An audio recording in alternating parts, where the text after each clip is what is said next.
Praise the Lord. மரியே வாழ்க. தந்தை மகன் தூயாவின் பேராலே ஆமீன். மனம் மாறுங்கள், ஏனெனில் விண்ணரசு அண்மையில் உள்ளது. ஆண்டவர் இயேசு கிறிஸ்துவுக்குள்ளாக என் பிரியமான சகோதர சகோதரிகளே, தாய் தந்தையர்களே, உங்கள் அனைவரையும் இன்று மற்றொரு வீடியோவில் சந்திப்பதில் நான் மிகுந்த மகிழ்ச்சி அடைகிறேன். இன்று நாம் பார்க்கக்கூடிய தலைப்பானது திருமுழுக்கை பற்றின வசனங்களை நம்ம இன்றைக்கி பார்க்க போகிறோம். பலருக்கு பார்த்திங்கன்னா திருமுழுக்கு ஆண்டவர் எடுக்கணும்னு சொல்லியிருக்கிறாரு, அதனால் நம்ம எடுக்கிறோம். அந்த ஒரு கட்டளையாக நம்ம அதை நம்ம பார்க்குறோம் இல்லையா. இப்போ நம்ம ஆண்டவர் பைபிளில் கட்டளைகளை தான் குறிப்பிடுறாரு. ஏன் செய்யணும், எதுக்கு செய்யணும்னு குறிப்பிடலை இல்லைனாலும் தனக்கு பிரியமான ஒரு சிலருக்கு அது ஏன் அப்படிங்கிறத விளக்கி கூறுறாரு. அதன்படி இன்னைக்கு பார்த்திங்கன்னா நம்ம ஏன் திருமுழுக்கு பெற வேண்டும், திருமுழுக்கு என்றால் என்ன, இதை குறித்ததான ஒரு விளக்கத்தை நம்ம ஆண்டவருக்குள்ளாக இன்னைக்கு பேசுவார் அவர். நம்ம கேட்போம். சரி, முதல்ல திருமுழுக்குனா என்னங்கிறத பார்ப்போம். திருமுழுக்குனா என்ன அப்படின்னு கேட்டிங்கன்னா, இப்போ பார்த்திங்கன்னா முதல்ல ஒரு மனுஷன் பிறக்கிறதுக்கு முன்னாடி தாயின் கருப்பையில் ஒரு சிசுவானது வளர்ந்து வரும். முதல்ல நம்ம என்ன பண்ணுறோம், அப்போ தண்ணிக்குள்ளே தான் நம்ம இருக்கோம் இல்லையா. தண்ணிக்குள்ளே தான் இருந்து நம்ம பிறக்கிறோம். அதே போல் தான் இன்றைக்கி கிறிஸ்து இயேசுவுக்குள்ளாக நாம் தண்ணீரில் அவருடைய பெயரால் நம்ம திருமுழுக்கு வாங்கும்போது என்ன ஆகுதுன்னு கேட்டிங்கன்னா, நம்ம எல்லாருமே அவருக்குள்ளாக பிறக்கிறோம். அப்போ எல்லாருக்குமே என்ன இனிஷியலு, எல்லாருக்குமே ஒரே இனிஷியல் ஜே தான். ஜேங்கிற இனிஷியல் தான். ஜேம்ஸாக இருக்கலாம், ராபர்ட்டாக இருக்கலாம், கெவினாக இருக்கலாம், யாராக வேணாலும் இருக்கலாம். எல்லாருக்குமே என்ன ஆகுது, ஜேங்கிற இனிஷியல் இனிமேல் பொதுவாகுது. அப்படி தான் நம்ம கிறிஸ்து இயேசுவின் மகன் மகள் அப்படிங்கிற ஒரு நம்ம அந்த ஒரு உன்னத நிலைமைக்கு வர்றது தான் திருமுழுக்குங்கிறது.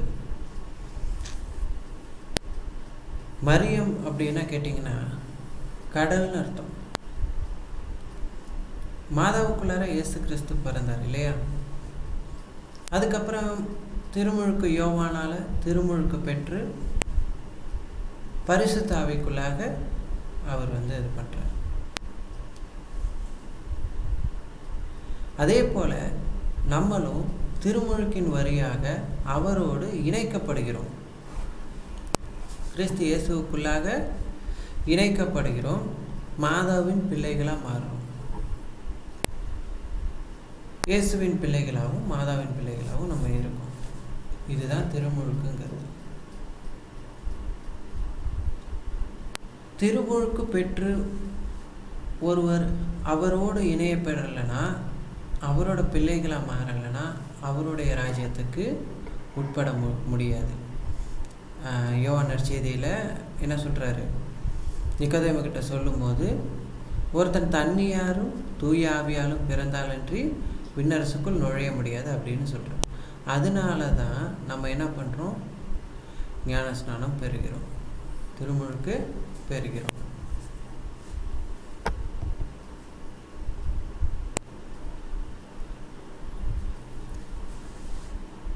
ரோமையர் 6வது அதிகாரம் 3வது வசனம்.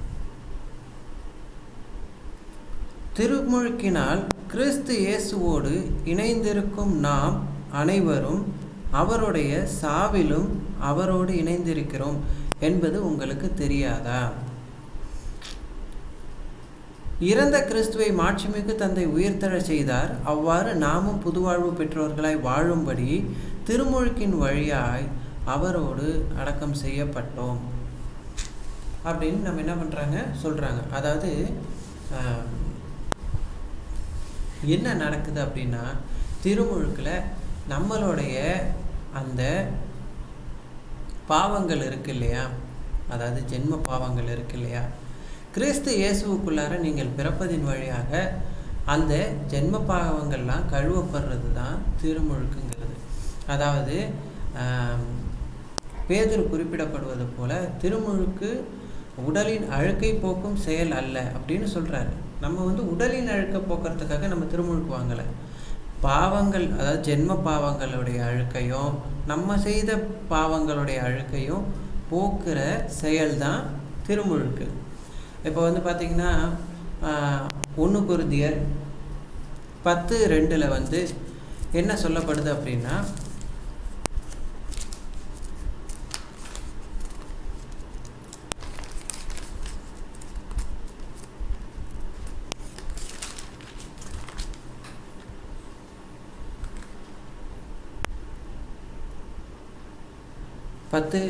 சொல்லுவது போல, சகோதர சகோதரிகளே, நீங்கள் ஒன்றை அறிந்திருக்க வேண்டும் என விரும்புகிறேன். நாம் முன்னோர் அனைவரும் மேகத்தின் கீழ் வழி நடந்தனர். அவர்கள் அனைவரும் கடலை கடந்து சென்றனர்.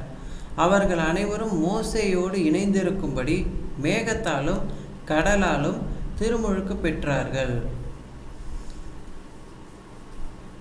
அவர்கள் அனைவரும் ஒரே ஆன்மீக உணவை உண்டனர். அவர்கள் அனைவரும் ஒரே ஆன்மீக பானத்தை பருகினர்.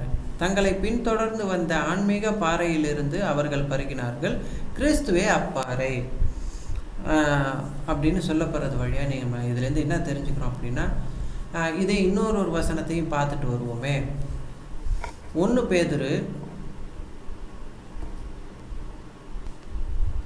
3:21 ஒரு வசனம் குறிக்கப்படுது. என்னன்னா, நோவா பேழையை செய்து கொண்டிருந்த நாள்களில் பொறுமையோடு காத்து கொண்டிருந்த கடவுளை அந்த ஆவிகள் ஏற்றுக்கொள்ளவில்லை. சிலர், அதாவது 8 பேர் மட்டும் அந்த பேழையில் தண்ணீர் வழியாக காப்பாற்றப்பட்டனர்.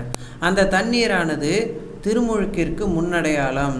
இத்திருமுழுக்கு உடலின் அழுக்கை போக்கும் செயலல்ல, அது குற்றமற்ற மனச்சான்றுடன் கடவுளுக்கு தரும் வாக்குறுதியாகும். இது இயேசு கிறிஸ்துவின் உயிர்த்தெழுதல் வாயிலாக இப்போது உங்களுக்கு மீட்பளிக்கிறது. அப்போ இந்த 2 காரியத்திலையும் நம்ம பார்க்கக்கூடிய விஷயம் என்னன்னு கேட்டிங்கன்னா, மோசே என்ன பண்ணுறாரு, செங்கடல் வழியாக எகிப்துலேருந்து இஸ்ரேல் மக்களை வழி நடத்திக்கிட்டு என்ன பண்ணுறாரு, இஸ்ரேலுக்கு வர்றாரு. அதே போல் நோவா என்ன பண்ணுறாரு, காப்பாற்றப்பட்டு பாவ வாழ்க்கையிலேருந்து பாவம் சூழ்ந்து அந்த இடத்துலேருந்து மீட்கப்படுறார். இதுலேருந்து நம்ம தெரிஞ்சுக்க வேண்டிய விஷயம் என்னன்னு கேட்டிங்கன்னா, பாவத்திலிருந்து, அடிமை தலையிலிருந்து விடுதலை வாழ்வுக்கு வரும் செயல்தான் திருமுழுக்கு. இப்போ நம்ம பார்த்திங்கன்னா, மோசேயோட செங்கடல் வழியாக ஜனங்கள் நடந்து வந்தாங்க. அந்த 1 கொரிந்தியர் 10 நம்ம பார்க்கும்போது நம்ம என்ன 1 கொரிந்தியர் 10 பார்த்திங்கன்னா, அவர்கள் அனைவரும் மோசேயோடு இணைந்திருக்கும்படி மேகத்தாலும் கடலாலும் திருமுழுக்கு பெற்றார்கள்.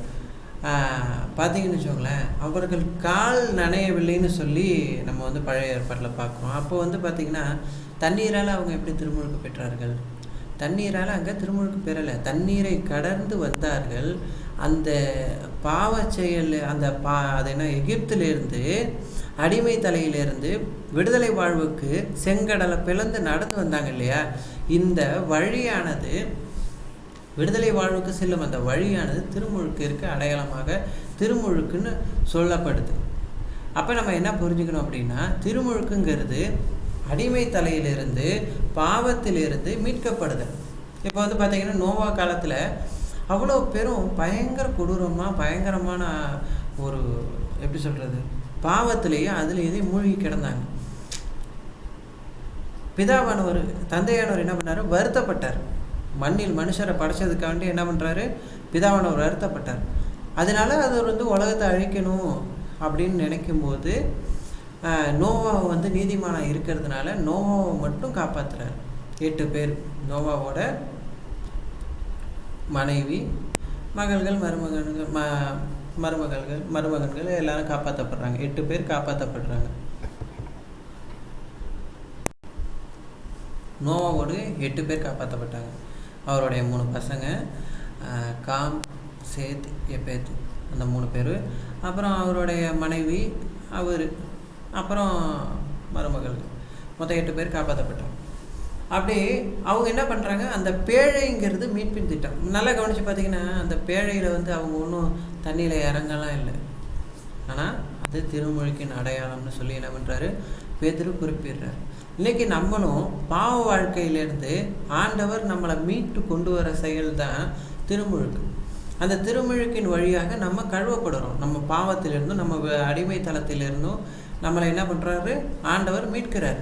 அதனால தான் குழந்தையிலேயே திருமுழுக்கு கொடுக்கப்படுது. குழந்தையிலேயே திருமுழுக்கு கொடுக்கறது என்ன காரணம் அப்படின்னா, ஜென்ம பாவத்தில் கழுவுறாங்க.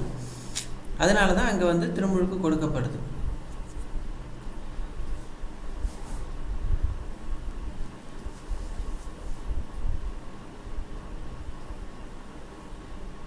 திருமுழுக்கு ஏன் பெற வேண்டும், திருமுழுக்கு என்றால் என்ன, இந்த 2 கேள்விக்கும் உங்களுக்கு விடை கிடைச்சிருக்குன்னு நம்புகிறேன். அடுத்த வீடியோவில் திருமுழுக்கு எத்தனை வகைப்படும், எது சிறந்த திருமுழுக்கு, இதை குறித்து நம்ம பார்ப்போம். Praise the Lord. மரியே வாழ்க.